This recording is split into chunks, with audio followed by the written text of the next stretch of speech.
जिसके नंबर 1 जिसके पास क्या होता, श्री। श्री का मतलब होता है तेज, चेहरे पर इतना तेज कि आप सूरज की तरह उसका चेहरा तमतमाता हुआ चेहरा नहीं देख पाए, ऐसा चेहरा। ये मालूम पड़ा कि सूरज निकला, गुरु का चेहरा, उसे श्री कहते, तेज, आभा, औरा, अंग्रेजी में औरा कहते हैं, तो पीछे होता। तो नंबर 1 उसके पास श्री होता है, और नंबर 2 उसके पास धर्म, धर्म को लेके आता है।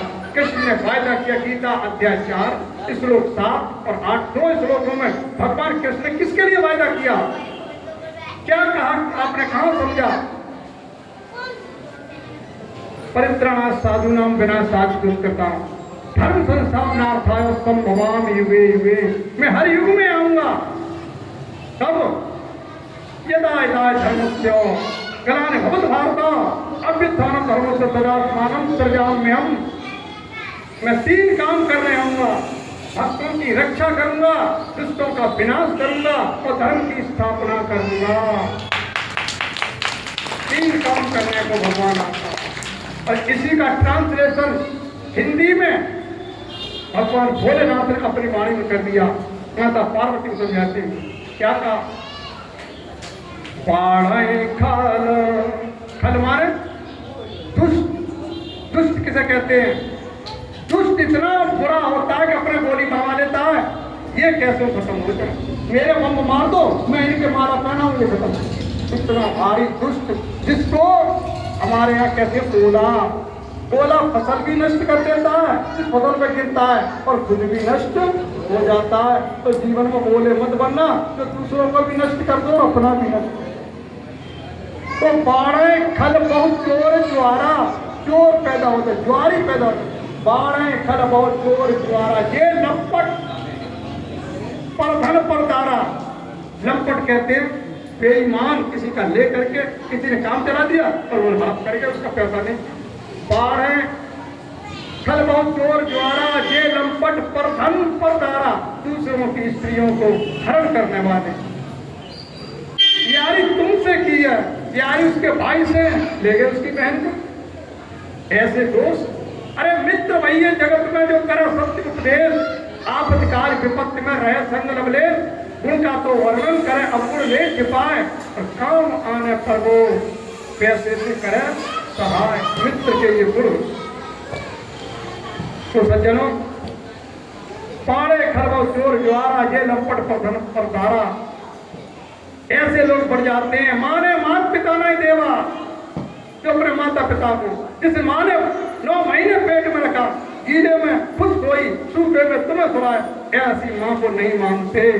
ऐसे नमक हरामी संतान पैदा हो जाती, खटमल की तरह, जुए की तरह। जुआ हमारे जिस्म पर पैदा होकर के हमें ही काटता है, खटमल हमारे जिस्म पर पैदा होकर हमें ही काटता है। और हमारी संतान अगर हमको दुख पहुंचा रही है तो क्या वो खटमल में और जुए में अंतर है? कुछ पुत्र उसे कहते हैं जो हमारे संग रह करके तीनों चीजों का नाश कर दे।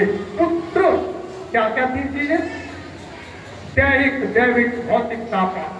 3 ताप है। दैहिक, शरीर पे हमको जरूरत, बेटा ने पैदा, बेटा पैसा बन लगा, बेटा भला के लिए बेटा ले आए, ऐसा उसे कहते हैं पुत्र। उसे ही कहते हैं मित्र, और उसे ही कहते हैं शत्रु। तो तीनों चीजों को दे करके आता है, त्रिशूल को लेकर के मारने के लिए एक बार में 3 बार करता है, उसे कहते हैं शत्रु। तीनों में तिर लगा हुआ है। ये मेरी माताओं बहनों, तब जानोगे, कैसे जानोगे? इतने सुंदर शीशे वगैरह लगा करके तुमको मूर्तियां तुम्हारे लिए दिखाई, सजाई, भगवान की एक याददाश्त तैयार की, और तुम क्या करते हो? जगह जगह जगह जगह चुपड़ते फिर रहे हो। अरे तुम्हारा बस चलो, तुम निकाल ले जाओ मूर्तियों को। कब सुधरोगे? इतनी गंदगी फैला जाते हो कि सफाई करने वाले सफाई कर कर परेशान है। अभी चुपटेंगे आकर के, इतनी गंदगी पैदा कर देंगे। मंदिर इसी लिए होता है, तुम अपनी रसोई में करके दिखाओ, अपने घर में दिखाओ। अरे भगवान को प्रसाद दिखाओ, भोग लगाओ, और बच्चों को बांटो, पूड़ियां लो, गाय को खिलाओ। तुम्हारे घर में खाना, अब तुम यहाँ 20-20 किलो पूड़ियां रख जाते हो। बोलो चलो दिन में रख जाओ तो हम किसी को दे भी दें, रात में रखने के बाद हम दिन दें पता रात में शाम को आ जाएंगे लोग, या तो बैठ गए होंगे पीछे आएंगे। अब आप बताओ मेरे सामने मना किससे करूं, किससे लड़ाई लड़ूं? सांच कहूं जब मारा नागा झूठा जग पतियारा रे, अगर किसी ने सांच कह दो कौन लगे दौड़ने लगे, क्या कह दो आलीशान बिल्डिंग बनाई हो, मैंने कहते हैं अरे यार का चक्कर का तुम्हारे बापू की है और किन की है, हमारे बापू नाम ना है, इसमें ना रह पाओगे, तुम्हारी बिल्डिंग नहीं है, जोड़ पड़े। जबकि ये असलियत है कि तुम इसमें सदा नहीं रह पाओगे और ये आलीशान बिल्डिंग एक दिन धराशायी हो जाएगी। ये दो सत्य कोई मिट नहीं सकता, तो फिर काय के लिए लफड़े में पड़े पड़े। धीरे धीरे भगवान को भी संग, वो भी कमाई करते जाओ तो संग जाएगी। बोलिए आनंद कंद भगवान। तो सज्जनों विचार करो, सोचो, आज जो है भयंकर स्थिति से हम और आप गुजर रहे हैं। मूर्तियों के पास आप सभी समझदार हैं, कथा सुनते हैं तो किसी मूर्ति के मुंह पर नहीं लगाएंगे और किसी मूर्ति के तिलक नहीं लगाएंगे। आपको होश होना चाहिए कि हम सब भगवान के काय के पुजारी हैं, मस्तक के पुजारी हैं कि कान के पुजारी हैं कि हाथ के पुजारी हैं, काय के पुजारी हैं हम।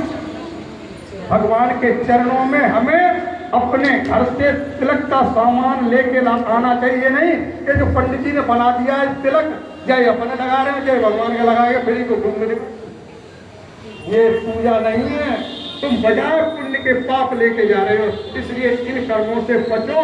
छोटी सी गलती जो है नुकसान पहुंचा देती है। नाव पानी में चलती है और छोटा सा छेद हो जाए, मुकेश पाजी गाड़ी नाव डूब जाती है। तो छोटा सा छेद अगर आपके हो गया गलती का तो नाव तुम्हारी डूब जाएगी, वर्षों की तपस्या बेकार चली जाएगी। 99 दिन तक तुमने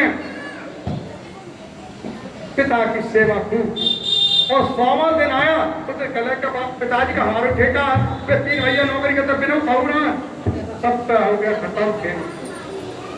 इसलिए ये मत सोचना पिता की। बोलिए आनंद कंद भगवान की। भजन को, ये भजन नहीं है मेरे पास मेरे उद्गार हैं जो 35 साल से मैंने अपने जीवन में उतारे हैं, तो उद्गार आपके सामने रख रहा हूं।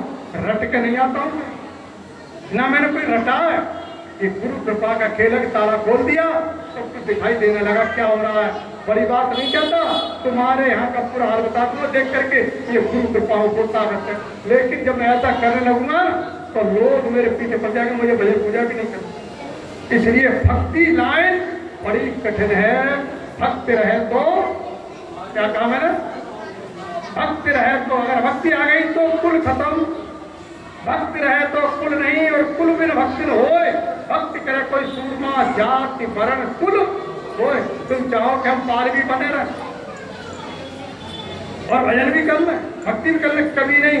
भक्ति करोगे कि पार वार सब दूर हो जाएगा। भक्त रहे तो कुल नहीं, कुल में रह करके भक्ति नहीं होती। और से सुनना, भक्त रहे तो कुल नहीं, कुल बिन भक्ति न होए, और कुल के बगैर भक्ति नहीं होती है। भक्ति करे कोई सूरमा, सूरवीर कोई भक्ति करता है। जिस माता अल्ले भाई होकर का आज जो आप नाम ले रहे, बड़े फक्र से नाम ले रहे, उसकी भक्ति में पीछे जाना। पुत्र पर रब चढ़ा दिया उसने, अपने पुत्र पर ऐसों की पूजा।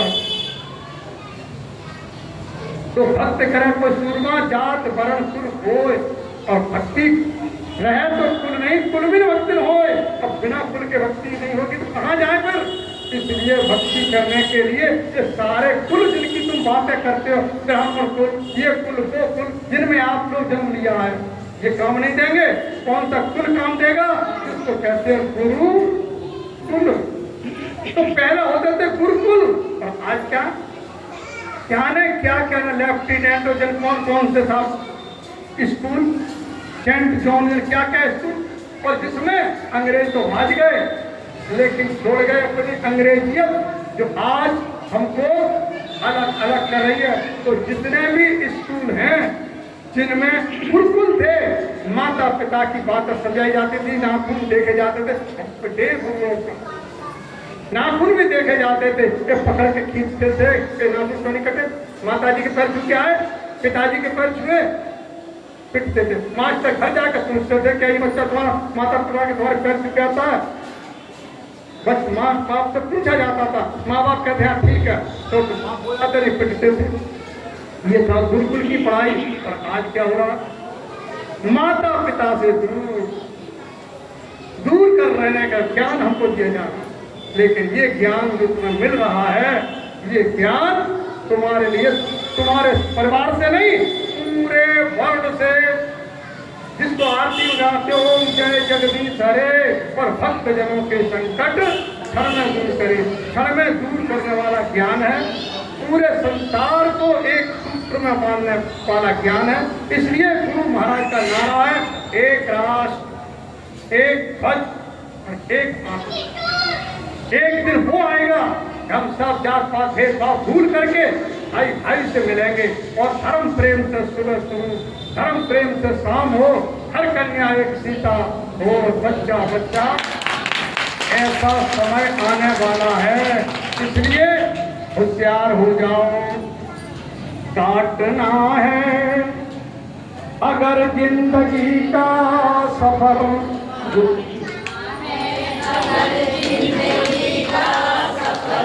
गुरु के चरणों में आने का वायदा करो।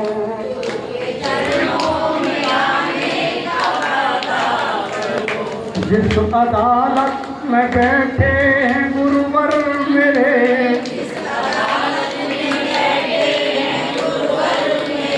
उस अदालत में जाने का वायदा करो।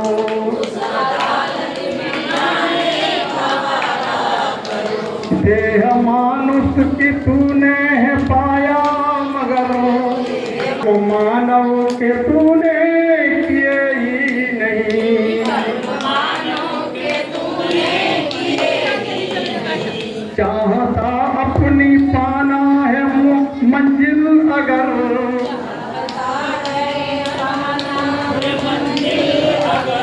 मानवता को निभाने का वायदा करो।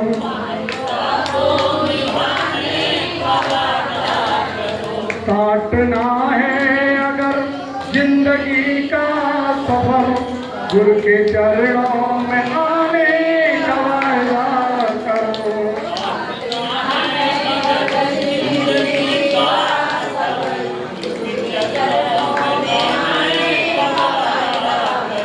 तूने चंदन को घिस घिस के पूरा किया, तूने चंदन को घिस घिस के पूरा किया, इस काया को मल मल के चमका दिया, इस काया को मल मल के चमका दिया। तन को धोया, तन को धोया, एक छिड़का बढ़िया साबुन लगा, तन को धोया, लेकिन जान नहीं पाए है क्या? यहाँ से डालो नीचे निकाल दो। ये है मैदा बनाने की मशीन। जो पतला है उसकी छोटी उद्योग धंधा, जो बड़ा उसकी फैक्ट्री है। क्या हो औकात तो देख लो। हलवा रसगुल्ले खाने के बाद कितनी खुशबू आएगी, कल औकात का पता चल जाए। तूने चंदन तो घिस घिस के पूरा किया, तूने इस काया तो मन मन के चमका दिया,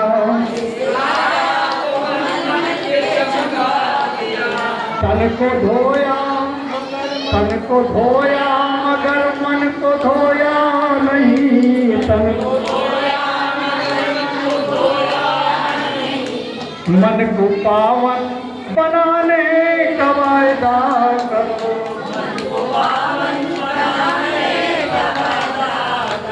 मन को पावन बनाने का वायदा करो। पावन कैसे बनेगा? पावन नाम से। सुमिर पवन सुत पावन नामू, और अपने वश कर राखे। तो प्रभु का जो पवित्र नाम है, जिसके निकलने के बाद इस शरीर को लोग 4 लोग ले जाते हैं, और अंग्रेजी में इसको डेथ बॉडी कहते हैं, और हिंदी में सब क्या कहते हैं? सब। और इसके आगे हमने मात्रा लगाई तो क्या बन गया? मात्रा हटा दी तो क्या? आई तो शिव और गई तो वो कौन है? ये श्वास रूपी माता, जिसको जगत जननी कहते हो, जिसकी आराधना आप जगत जननी के रूप में करते हो। जगत जननी ने सारे जगत को बनाया है, उसने खीरा में भी बढ़ाया है। खीरा बगैर सांस के बढ़ नहीं सकता, उसके भी अंदर आ रही है वो शक्ति। खीरा इतने बड़े, जितना बड़ा हो गया, और हम आप इतने बड़े थे, आज इतने बड़े हो गए। ये उस सांस का कमाल है, जगत जननी का कमाल है। कहाँ आपने उस जगत जननी को पहचाना? कहाँ पहचाना? कभी उससे कहा कि माँ तेरी आरती में क्या गाया जाता है? जय अम्बे गौरी,